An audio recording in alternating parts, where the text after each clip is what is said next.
hopefully you guys have seen these new characters. I've watched their trailers, just kind of give you an animator's perspective on this kind of stuff. Alright, I'll shut up now. Yeesh!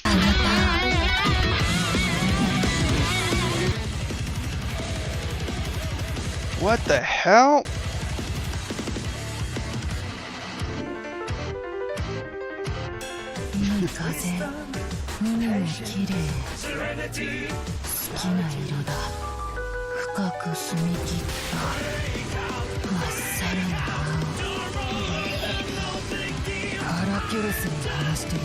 Definitely has a lot of much more readability with this character.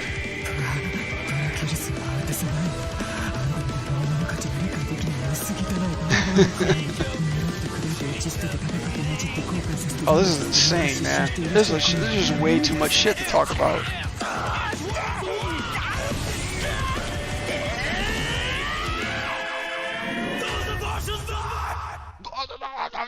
This character is nuts. Notice how everything's twisted and angled and just bent over and so crooked.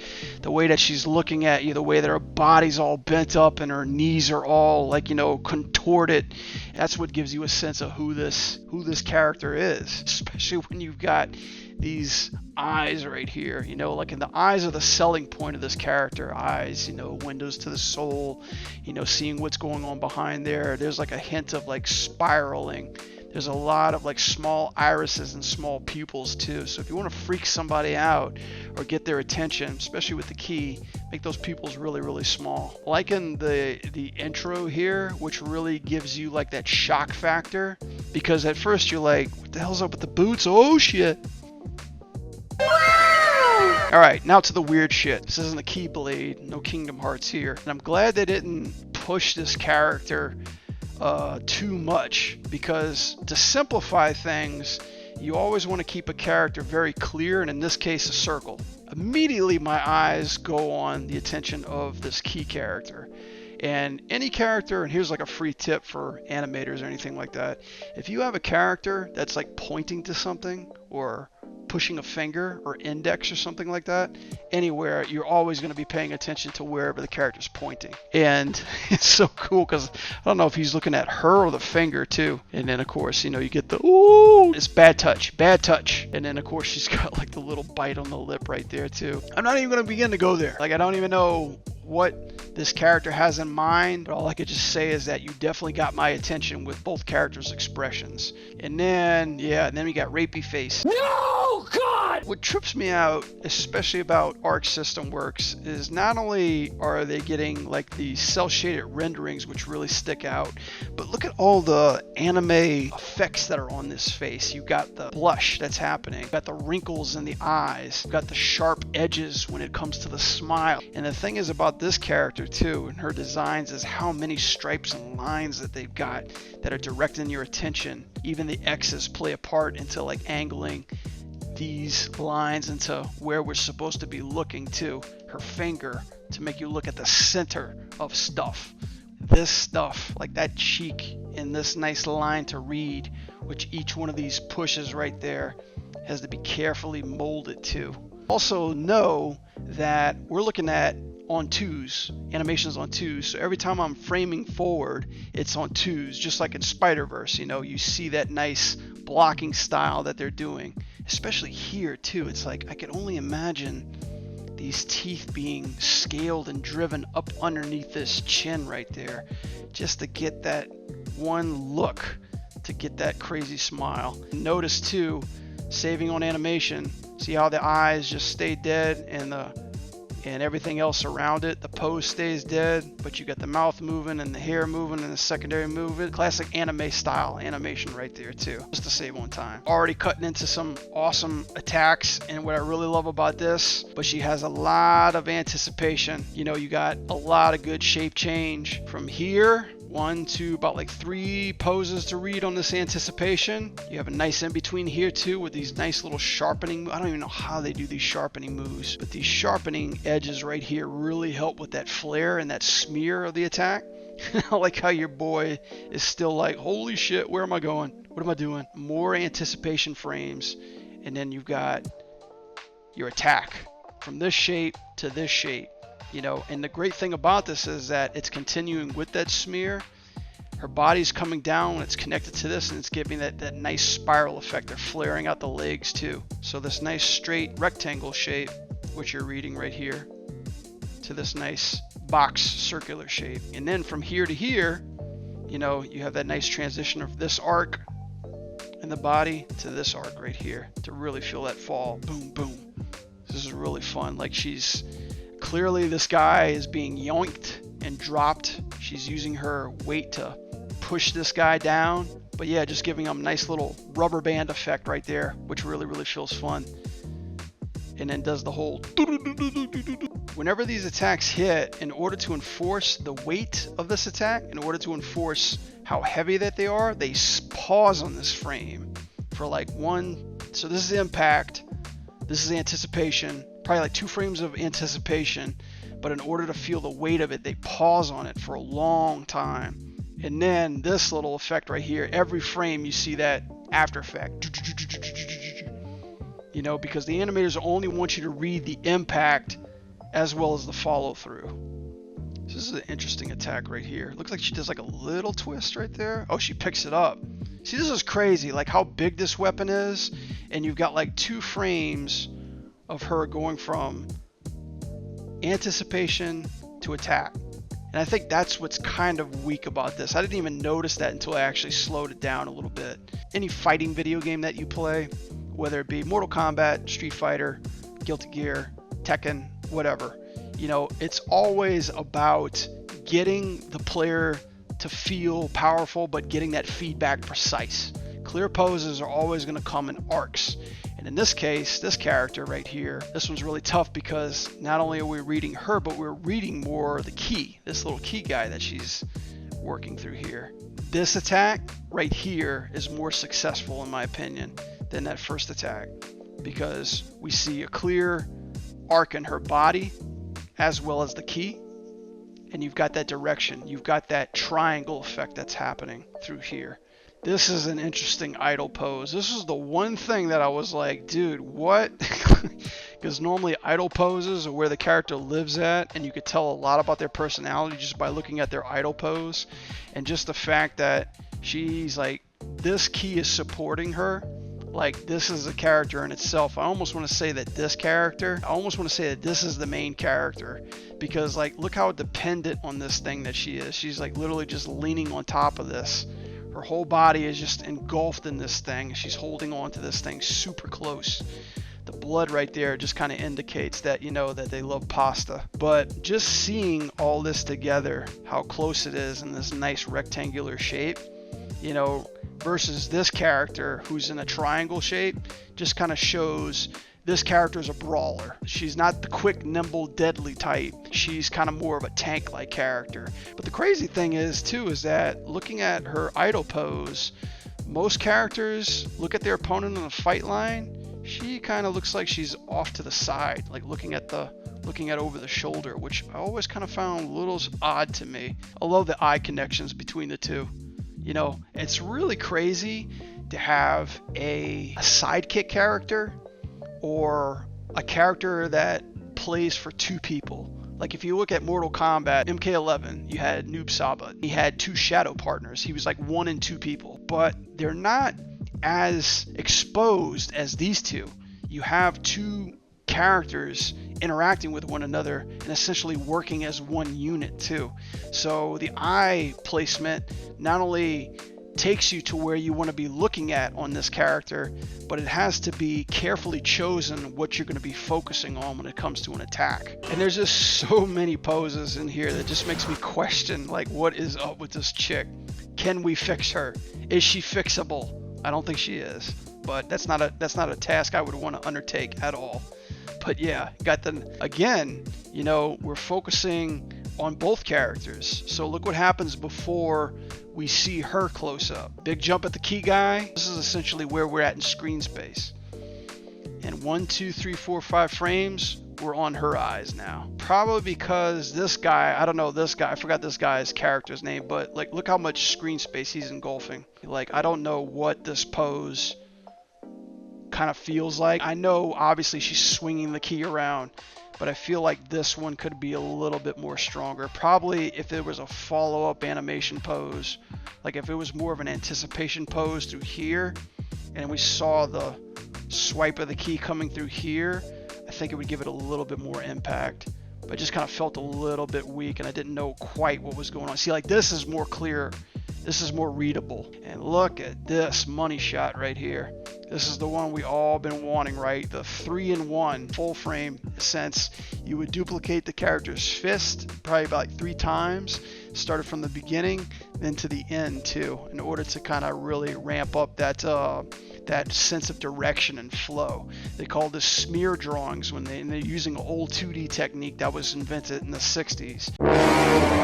What you want to see is what they want to show you, and they could hold on these poses, not like a follow through like, you know, Mortal Kombat or Tekken, where you hit a pose and then you might get like a 2 or 3 frame hold and then a drive through and into a settle. No, these guys are utilizing the principles of 2D animation but applying it to this stylized 3D fighting game. This guy came around to like 1, 2, 3, 4, 5, 6, 7, 8, 9, 10, 11, 12, 13, 14, 15, 16. Yeah, only like 15 frames. Think of it like a comic book panel come to life in an action game, which feels good. Like almost like a dash attack. I think this is an actual attack that didn't make contact, but I love the landing part. The landing feels really good. Look at this pose that she's in. Like just that crumpled up, holding that pose, like really you feel the heaviness and the crutch up underneath that angle. That's a really sweet pose. Master Key over here takes control, and now we got like some cool effects animation, which is still, by the way, modeled. It looks like it's 3D. It's so crazy looking. But we got like a nice little splatter, which is really crazy. And then she pulls it back out again. Blah. And her eyes are going full Undertaker right here. There's nobody home in those eyes. And this thing just turns into something out of a Miyazaki film. So classic trick and animation right here. If your character's on one side and you can't get them to the other side, just cheat it. Just cheat it from this side. Watch her leg from here to here. Boom. Just goes right through. About 1, 2. And then she doesn't come down with the leg. I mean, she doesn't come down with the kick, but the key. So it's almost like double anticipation. 1, 2, hit. They're emphasizing how strong, especially in this pose right here, how strong she is by holding these anticipation poses for maybe like 1 to 2, 5 frames possibly. Jesus, and this thing just turns into something from your nightmares. I feel like these animators had a hell of a fun time working on this character, just by all the animations and like all the craziness that's happening, how they're changing. So there's 2 states to this character too. Contact, and then she transitions. Ooh, she does like 2 attacks right here. Wow. So that's nuts. Yeah, like I saw this. I didn't read what she was doing. Like my all eyes were on this, and for good reason too, because it looks like she pushes herself into this. This is kind of getting a little sloppy in my opinion. Like I get how you got nice clean curves on some of these characters, but some of this stuff just gets a little sloppy. And I guess for good reason too, because you want this character to be uncomfortable and sloppy and grotesque. I guess like between the states of love and jealousy, you gotta feel it. You know, you gotta feel the uncomfortableness, especially through this too. Like watching this in full speed, I can't tell you what's really happening, but I could feel it. I could feel that part especially too. But slowing it down and seeing what her body's actually doing through there, especially this part, nom nom nom nom nom, that's insane. Yeah, like I love and especially through here, she rips through it. Look at that. Even the trails, like the whole body, it's like giant like rubber band, like just whomp. And then even this breaking part right here too, like you've got the eyes. And I think like just for me, tracking the eyes is like the craziest part, because if you just look at where the eyes are at and where they're going, like that's easy to track. But when they come back to there, you're just like, dude, like I don't even know what I'm looking at anymore. It's such a clever, creative thing to do with a character, because like even in Overwatch, we had ideas of shit like this, but they would never come to fruition just because of the technicality and how expensive it was. But this just feels like they just pulled out all the stops and we're like, yeah, let's just like take like a bunch of pills, watch every Miyazaki movie, and then just come up with a character. So much to digest in this video, so many crazy moves. Let's look at that. Look at this face right there. Like I can't even tell what it is, but just that. I gotta say, like, probably for this rig, what they had with this character was probably literally just an orb. This is my guess. What they had was literally just an orb that can be morphed any way that it could. 2 eyes that can be stretched and pressed and squashed any way that it could, and just a bunch of separate teeth like this.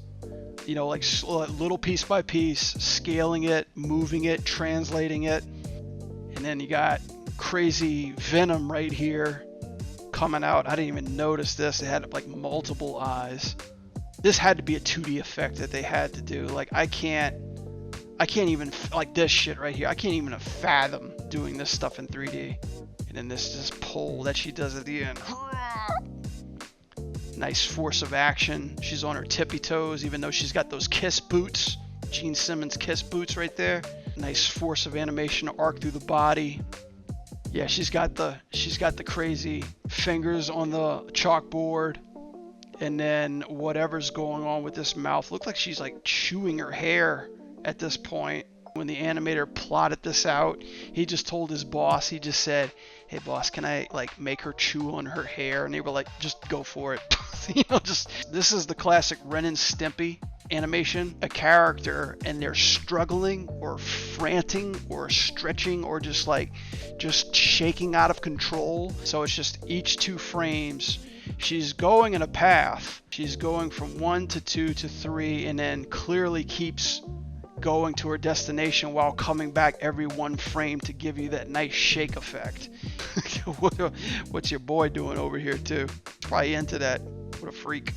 So we get into the Key's head right here. It sinks out of frame right before we get close to it, which is kind of weird. The camera's clearly on the character too, and notice how they're transitioning the background behind these camera movements. So it looks like she shoots it. There's a gun part of this attack, if I'm not mistaken. She's done so much crazy shit. Like at this point, it's like, I'm not surprised if she turns this whole level upside down. You know what it kind of reminds me of? The world of Goo. Or, what was the bad guy in Fern Gully? That's rather nice. He had that like crazy toxic like look to him too, which I'm really vibing on. What's interesting is we don't quite see what's happening. Remember how we saw the eye? This one that I failed to notice in the beginning, he's here. And it looks like this eye becomes something afterwards. It comes up and then transforms, and then it just turns into this death Pokemon that opens up and has a totally another entity to this key. You can't have Freak Girl without getting her freak on by getting like those faded pupils, those crazy eyelids, you know, with the dark mascara that's running around it, and then super crazy edgelord jawline right there. And they got another key going through her head right there, which is insane. Nuts. A.B.A, I don't know what to say about you, sweetheart. You got a lot of shit happening to you right now. You need help. This is definitely a freaky character, a fun one. This is like the kind of stuff that really gets me excited to see what characters can do and what they're capable of doing when it comes to 3D animation, how far you could push the envelope. This whole video leaves me with more questions than it does answers, and I think for this particular character that's a good thing. You know, I think like the mystery still continues, and the fact that they can do all this stuff. I don't even think I even critiqued this stuff yet, but like look at the blocking of this goop character. Like, and they use that goop in order to show the smears and the lines of action. That's fun. Like, this is some fun stuff.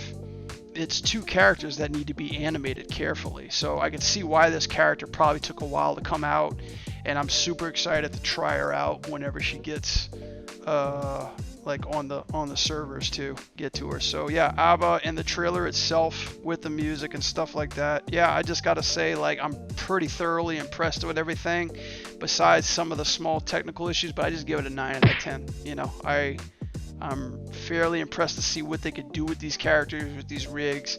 Not only the fact that you're animating 2 characters at once to get my attention, but just the fact that, you know, you've got a theme, you stick with it, and you push it over and beyond what the character is supposed to be and what's capable of.